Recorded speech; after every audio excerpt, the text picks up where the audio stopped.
السلام علیکم ورحمۃ اللہ وبرکاتہ۔ کیا حال چال ہیں سب کے؟ اللہ تعالیٰ آپ کو، آپ کے پیاروں کو اپنی حفظ و مان میں رکھے، آمین۔ اللہ کے بابرکت نام کے ساتھ اپنا آج کا سبق شروع کرتے ہیں۔ اعوذ باللہ من الشیطان الرجیم، بسم اللہ الرحمن الرحیم۔ رب اشرح لی صدری ویسر لی امری واحلل عقدۃ من لسانی یفقہوا قولی واجعل لی وزیرا من اہلی ربنا زدنا علما ربنا زدنا علما ربنا زدنا علما اللہم فقہنا فی الدین، آمین۔ آج ہم سورۃ لقمان کی آیت نمبر 12 سے آیت نمبر 19 تک دیکھیں گے۔ اس میں کچھ بے حد خوبصورت نصیحتیں ہیں جن پر ہم غور و فکر کریں گے اور اپنے آپ کو اور اپنی اولاد کو بہتر بنانے کے لیے کوشش کریں گے کہ ہم ان آیات پر عمل کر سکیں۔ بسم اللہ الرحمن الرحیم۔ وَلَقَدْ آتَيْنَا لُقْمَانَ الْحِكْمَةَ أَنِ اشْكُرْ لِلَّهِ۔ لقمان اللہ کے ایک نیک بندے تھے جنہیں اللہ تعالیٰ نے حکمت اور عقل اور فہم سے نوازا تھا، بصیرت عطا کی تھی۔ کہتے ہیں ان سے کسی نے سوال کیا کہ آپ کو یہ فہم و شعور کیسے حاصل ہوا؟ تو انہوں نے فرمایا راست بازی سے، یعنی سچ بولنے سے، اور امانت کے اختیار کرنے سے، یعنی خیانت سے اپنے آپ کو بچانے سے۔ اور امانت کے بارے میں ہم نے پیچھے پڑھا تھا کہ کیا کیا چیزیں امانت میں آتی ہیں، اور بے فائدہ باتوں کے اجتناب اور خاموشی کی وجہ سے۔ زیادہ گفتگو سے اجتناب بھی انسان کے لیے بہتری کا باعث ہوتا ہے۔ بہت زیادہ بولنے میں پھر انسان بہت سی غلط باتیں بھی بول جاتا ہے۔ تو یہاں پر بہت پیاری حکمت سکھائی جا رہی ہے، سچائی، امانت اور خاموشی۔ یہ وہ چیزیں ہیں جو کہ انسان کو حکمت سکھاتی ہیں، اور حکمت ہوتی ہے تو ہی انسان اپنے آپ کو صحیح راستے پر چلا سکتا ہے۔ اور حکمت مومن کی متاع گم گشتہ ہے۔ تو حکم کیا ہے کہ جہاں سے پاؤ لے لو۔ یہ لقمان کی باتیں حکمت سے لبریز ہیں، تو ہمیں ان کو غور سے سننا ہے۔ اور ان کے بارے میں آتا ہے کہ یہ غلام تھے۔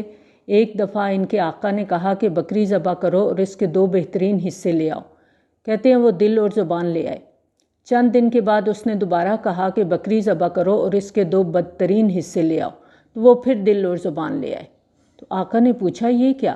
تو کہنے لگے اگر یہ 2 درست ہیں تو سب درست ہے، اور اگر یہ 2 چیزیں بگڑ جائیں تو سب بگڑ جاتا ہے۔ تو دل اور زبان کا درست ہونا، قلب سلیم ہونا، اور خاموشی۔ زبان کو درست کرنے کے لیے خاموشی ضروری ہے نا، جتنا کم بولیں گے اتنا ہی ہمارا جو ہے وہ کم لکھا جائے گا حساب کتاب۔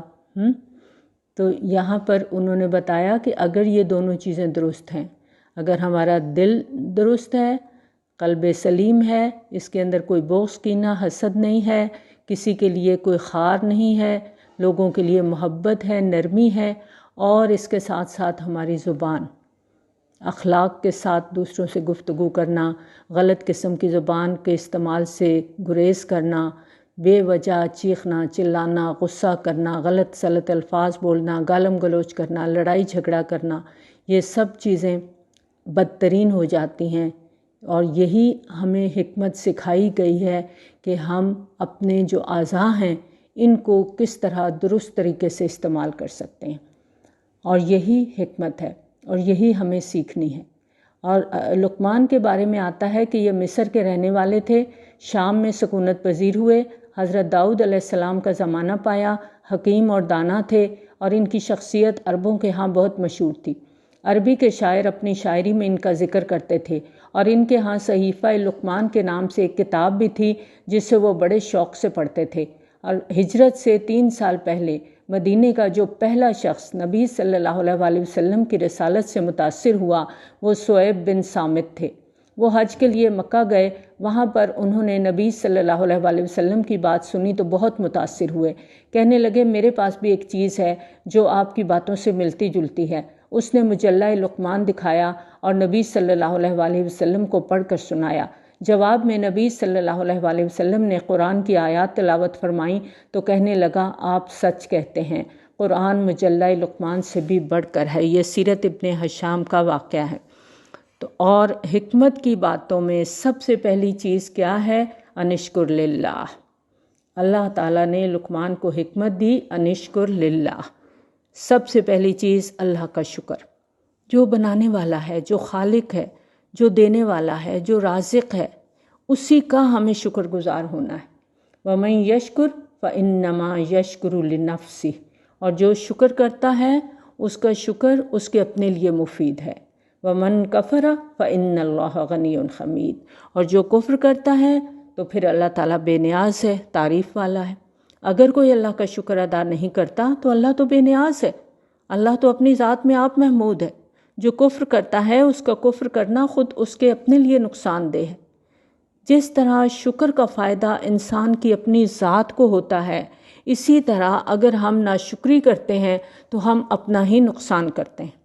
پیچھے ہم نے شکر کے بارے میں پڑھا تھا، یہاں پر بھی جو لقمان کو حکمت دی اللہ تعالیٰ نے، تو اس میں اس کو پہلی چیز جو سکھائی وہ شکر گزاری ہے، اور ساتھ ہی بتا دیا کہ جو شکر کرے گا اس کا فائدہ اس کی اپنی ذات کو ہوگا، اور اگر کوئی کفر کرتا ہے تو اللہ کو تو کوئی پرواہ نہیں، وہ تو بے نیاز ہے۔ ہم محتاج ہیں اللہ کے، ہمیں ضرورت ہے ہم اللہ کی عبادت کریں، اللہ کے شکر گزار ہوں۔ اگر ہم ایسا نہیں کرتے تو پھر فَإِنَّ اللَّهَ غَنِيٌّ حَمِيدٌ، اللہ تو بے نیاز ہے، تعریف والا ہے۔ وَإِذْ قَالَ لُقْمَانُ لِابْنِهِ هُوَ يَعِظُهُ يَا بُنَيَّ لَا تُشْرِكْ بِاللَّهِ إِنَّ الشِّرْكَ لَظُلْمٌ عَظِيمٌ۔ اور یاد کرو جب لقمان نے اپنے بیٹے کو نصیحت کر رہا تھا تو اس نے کہا، بیٹا اللہ کے ساتھ کسی کو شریک نہ کرنا، حق یہ ہے کہ شرک بہت بڑا ظلم ہے۔ دیکھیں، ہر ماں باپ کی خواہش ہوتی ہے کہ بچوں کو سب سے عمدہ نصیحت کریں اور ان کی بہترین تربیت کریں، اور لقمان بھی یہاں پر اپنے بیٹے کو کچھ نصیحتیں کر رہے ہیں، اور سب سے پہلی چیز لا تشرک باللہ، اللہ کے ساتھ کسی کو شریک نہ ٹھہرانا۔ یہاں پر اہل عرب کو یہ بتایا جا رہا ہے کہ دیکھو اللہ کا بندہ جو تمہارے درمیان سے اٹھا، جو اپنی قوم کے لیے اپنی اولاد سے بڑھ کر خیر خواہ ہے، جس کا نام تم آج بھی عزت اور احترام سے لیتے ہو، سنو وہ کیا تلقین کر رہا ہے اپنی اولاد کو کہ اللہ کے ساتھ کسی کو شریک نہ ٹھہراؤ۔ اور یہی شکر کی اصل روح ہے۔ شرک دراصل ناشکرے پن کی انتہا ہے۔ شرک ہے کیا؟ کہ سب کچھ اللہ دے رہا ہے اور ہم کسی اور کے احسان مند ہو رہے ہیں۔ ہم اللہ کے دیے ہوئے رزق کو کھاتے ہیں اور کہتے ہیں فلاں کی وجہ سے مجھے یہ سب ملا ہے۔ تو یہی چیز انسان کو شرک کی طرف لے کر جاتی ہے۔ ایاک نعبد و ایاک نستعین بولتے ہیں ہر نماز کی ہر رکعت میں، ایک وعدہ کرتے ہیں اپنے اللہ سے، اور حاجت روا مشکل کشا کسی اور کو بناتے ہیں، کسی اور کے در پہ جا کے دعائیں کرتے ہیں، چڑھاوے چڑھاتے ہیں، نذریں مانتے ہیں۔ یہاں ہم سب کو اپنے آپ کو چیک کرنا ہے کہ کہیں کسی نہ کسی طور پر ہم شرک میں مبتلا تو نہیں ہیں، کہیں ایسا تو نہیں کہ اللہ کی محبت سے بڑھ کر دنیا کی محبت، مال کی محبت، اولاد کی محبت ہمارے دل میں اتنی ہے کہ ہم اللہ کی نافرمانی کر جاتے ہیں صرف اولاد کی خوشی کے لیے، صرف مال کو کمانے کے لیے۔ یہ چیز بھی شرک کی طرف آ جاتی ہے۔ تو اس لیے یہاں پر سب سے پہلے شرک کی تردید کی گئی اور اس کو ظلم عظیم کہا گیا۔ رب نے پیدا کیا، رزق اس نے دیا، زندگی کی ہر نعمت اس نے دی، لیکن عبادات کسی اور کی، سجدے کہیں اور پہ، چڑھاوے کسی اور کے در پر، نظر نیاز کسی اور کے نام پر، اس کو ظلم عظیم کہا گیا ہے۔ اور ظلم کیا ہوتا ہے؟ عربی زبان میں ظلم کہتے ہیں کسی کو اس کے حق سے محروم کر دینا۔ تو اللہ کا حق ہے نا ہمارے اوپر کہ ہم اللہ کو بڑا مانیں، اس کی بات مانیں، اس کی اطاعت کریں، اس کی شکر گزاری کریں۔ اور اگر کوئی ایسا نہیں کرتا، اللہ کو چھوڑ کر کسی اور کو حاجت روا مشکل کشا بناتا ہے، کسی اور کو دینے والا سمجھتا ہے، کسی اور کو خزانوں کا مالک سمجھتا ہے، تو پھر ایسا کرنا کیا ہے؟ بہت بڑا ظلم ہے۔ ان الشرک لظلم عظیم ووصینا الانسان بوالدیہ۔ اب لقمان کی تھوڑی سی بات کر کے اللہ تعالیٰ اپنی طرف سے نصیحت کر رہے ہیں کہ والدین کے ساتھ اچھا سلوک کرو، حملته أمه وهنا على وهن وفصاله في عامين أن اشكر لي ولوالديك إلي المصير۔ اور یہ حقیقت ہے کہ ہم نے انسان کو اپنے والدین کا حق پہچاننے کی خود تاکید کی ہے۔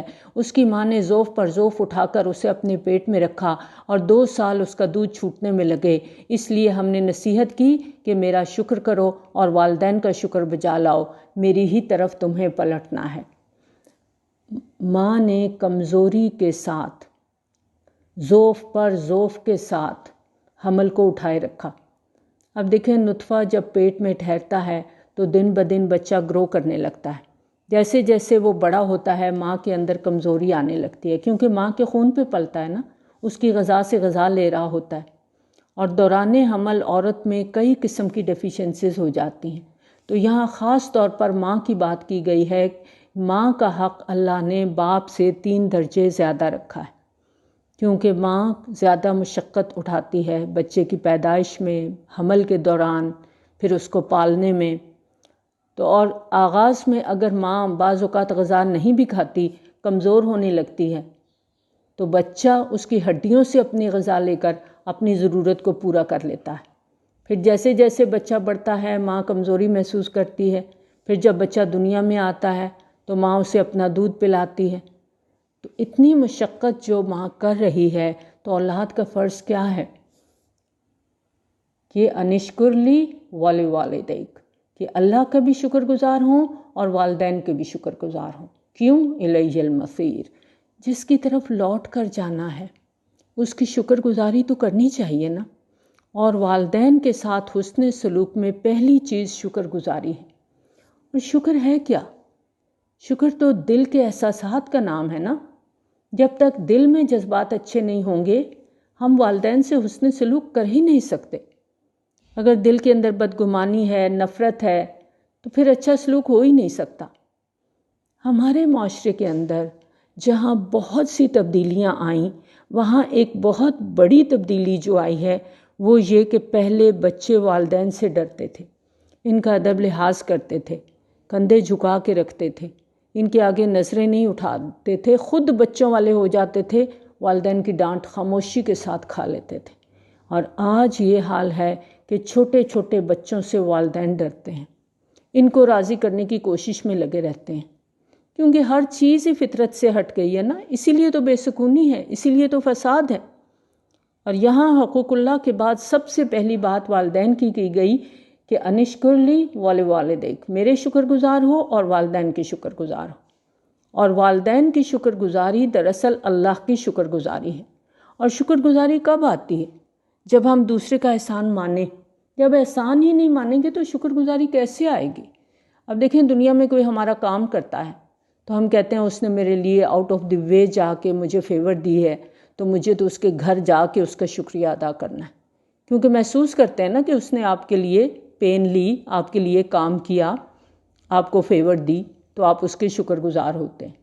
تو احسان ماننے کے لیے اللہ تعالیٰ نے سب سے پہلے یہاں پر انسان کو اس کی اصلیت دکھائی کہ دیکھو تم دنیا میں آئے کس طرح ہو، کس نے تمہیں جنم دیا، سب سے زیادہ تمہارے لیے تکلیفیں تمہاری ماں نے اٹھائیں، اور تم اسی کے ساتھ زیادتی کرتے ہو۔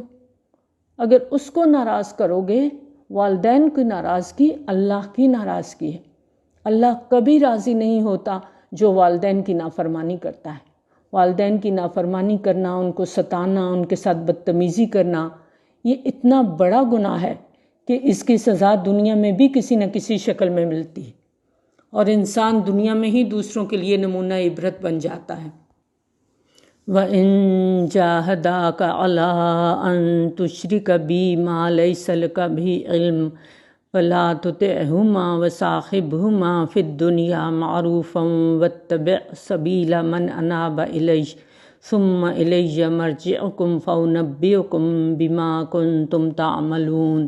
لیکن اگر وہ تجھ پر دباؤ ڈالیں کہ میرے ساتھ تو کسی ایسے کو شریک کر جسے تو نہیں جانتا، تو ان کی بات ہرگز نہ مان، دنیا میں ان کے ساتھ نیک برتاؤ کرتا رہ، مگر پیروی اس شخص کے راستے کی کر جس نے میری طرف رجوع کیا ہے، پھر تم سب کو پلٹنا میری ہی طرف ہے، اس وقت میں تمہیں بتا دوں گا کہ تم کیسے عمل کرتے رہے ہو۔ وَإِن جَاهَدَاكَ